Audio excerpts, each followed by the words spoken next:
This is the case of Susan and Christopher Edwards and the bodies in the garden. It was October 2013 when Christopher Edwards called his stepmother Elizabeth and asked her for some money. The request was somewhat surprising, given that Christopher and his wife had moved from London to France a year prior. And when asked why, Christopher made a strange admission. They'd been forced to flee the country because of a series of shocking events. By the end of that conversation, Christopher's stepmother, Elizabeth, hung up the phone and called the police. She said that they should send an investigative team directly to 2 Blenheim Close in Forest Town, Nottinghamshire. Upon excavation of the lawn at the rear of the property, 2 bodies were discovered. The remains were later identified as William and Patricia Wycherley, Christopher's mother and father-in-law, and they had been concealed there for over 15 years. This discovery was all the more disturbing because until only a few months earlier, William and Patricia, the deceased, had been alive and well. William Wycherley had married Patricia Moore in the late 1950s at Fulham Registry Office in London. Their only child, Susan, was born months later. As a teenager, Susan inherited £10,000 following the death of her grandfather. Rather than squander the money, she took her mother on a visit to Graceland. The remaining sum, which was £5,000, was put towards a house which she co-purchased with her parents in London. Now, when she was 20, Susan met and eventually married Christopher Edwards. Now, it was said that they met via a dating agency, a fact which they both found really embarrassing and attempted to conceal without success. So it's also worth noting that Susan's father disliked Christopher from the start, which caused quite a rift in the family. Now, in 1986, Susan's parents persuaded her to sign away her half of the house, enabling them to sell it and move into 2 Blenheim Close in Forest Town.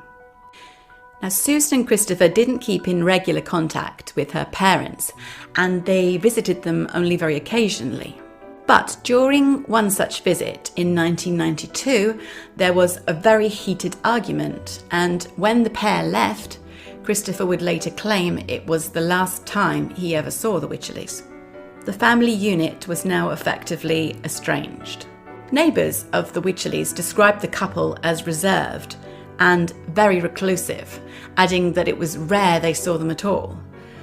It was hardly surprising then that in 1997, when the Wycherleys all but disappeared, people believed that they had moved away. The truth, however, was much more sinister. On the May bank holiday of that year, Susan and Christopher visited the Wycherleys. They murdered them and they buried them under the lawn in the back garden. Accounts were different, but the Edwards version of events first stated that Susan had gone alone to her parents, had woken early on Sunday morning to a loud bang. She entered her parents' bedroom. She found her father slumped on the floor and her mother standing over him, holding a revolver.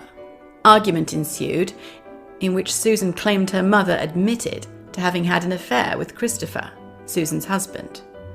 Appalled and flying into a sudden rage, Susan then shot her mother, fled the house, and called Christopher in a panic from a phone box. She did return briefly to the house, wrapped the bodies in blankets, and hid them under the bed. According to the couple, they returned the following weekend, and Susan stated that they stopped to buy fish and chips en route, that Susan finally told Christopher what had happened the weekend prior, and that the bodies were still upstairs. For his part, Christopher said that he agreed to help Susan dispose of the bodies of his in-laws because he believed her account of the events and didn't want to throw her to the wolves by going to the police. Susan admitted in court that they watched the Eurovision Song Contest on television before dragging the bodies downstairs into the garden in the middle of the night. From that day on, in 1998, right until things began to unravel in 2012, the Edwards conducted an elaborate ruse to convince the world that Patricia and William Wycherley were still alive. The day after the bodies were concealed, Susan went to the bank in Mansfield and withdrew all the money that she could from her parents' joint account.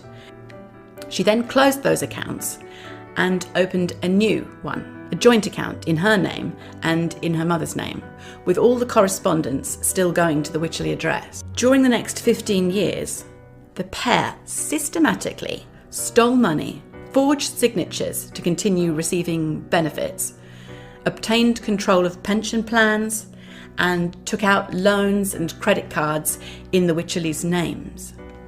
Now, the total exceeded £250,000, which actually included the sale of 2 Blenheim Close in 2005, the property where the Wycherleys' remains were buried. Neighbours and relatives were told that the Wycherleys had gone travelling and were staying by the coast for health reasons. In 2007, Susan wrote to relatives explaining that her parents had sold their house and were touring Ireland because of the good air, and that they might decide to settle there permanently. In 2011, she sent a really chatty Christmas card to another relation explaining, "Yes, I realise my father travelled the world in younger years. Well, it is like he is having his second youth now, because when he does speak, now he speaks of travel and travelling. I cannot really keep up with where he's planning to settle. He and Mum like to travel in the Irish Republic, particularly. I tend to think it is a yearning for past years to do all the things that one never got around to before. But it is good to see them with such zest." So how were the couple eventually caught? Well, the Edwards might have got away with their crimes if it hadn't been for the fact that they made several ridiculous decisions. Mr. Wycherley, had he actually been alive, would have been approaching his 100th birthday. And so in 2012, the couple received a letter from the Centenarian Society, which is a prestigious organisation aimed at recognising and celebrating those people about to reach that 100th milestone birthday. So as is customary, they requested a face-to-face meeting with Mr. Wycherley. They hurriedly raised £5,000 from selling books and other items. They borrowed £10,000 from Christopher's work and fled to an apartment in Lille, France. Now, after several months, they continued to struggle financially, and this leads us back to the start of the story, where Christopher rings his stepmother and asks her for some money and tells her about the events 15 years prior, that Susan had shot her mother and that they had buried her parents in the back garden. After the police had been informed and the plot behind 2 Blenheim Close excavated and the bodies retrieved and eventually identified, the investigation quickly became a murder inquiry. Detectives tried to contact the couple's daughter, Susan, but without any success.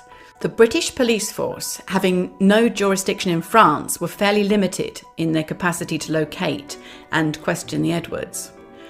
However, not 2 weeks after the start of the investigation, the lead detective on the case found an email sitting in his inbox, marked urgent. It was from Christopher Edwards, and stated that later that day, the couple would return to the UK and would give themselves up to the border control authorities at Lille International train station. He said, quote, "We would prefer to do this since my wife is already sufficiently frightened."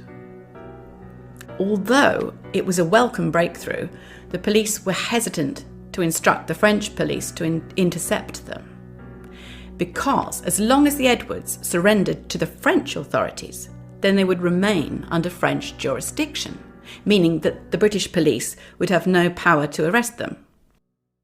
And when the Edwards set foot on British soil, they were arrested and brought to Nottingham for questioning. 3 days later, on November the 2nd, Susan and Christopher Edwards appeared at Nottingham Crown Court, charged with the murder of Patricia and William Wycherley. Though the Edwards had succeeded in maintaining their deception for close to 15 years and siphoning off £250,000, when they were arrested, they owed more than £160,000. They hadn't lived a lavish lifestyle, so where had this money disappeared to? Well, the only clue investigators could find was that both Susan and Christopher seemed to have squandered thousands of pounds purchasing Hollywood memorabilia. It was discovered that Christopher had a mere £17 to his name in his bank account. Susan fared slightly better. She had £11,000. In court, the prosecution never believed that Susan had been visiting her parents alone over the bank holiday weekend. They suggested that Christopher had also been there. They each received a life sentence with a minimum of 25 years. The judge commented that the couple had acted with cold calculation and meticulousness. In February 2015, Susan lost an appeal against a 25-year minimum sentence. HBO and Sky's dramatisation of the story is currently in production. And it'll be a limited 4-part series called Landscapers, which will star Olivia Colman and David Thewlis in the roles of Susan and Christopher. That's it for today. Thank you for watching. And if you like this video, don't forget to leave a comment, like, and click the subscribe button to see future videos. Bye for now.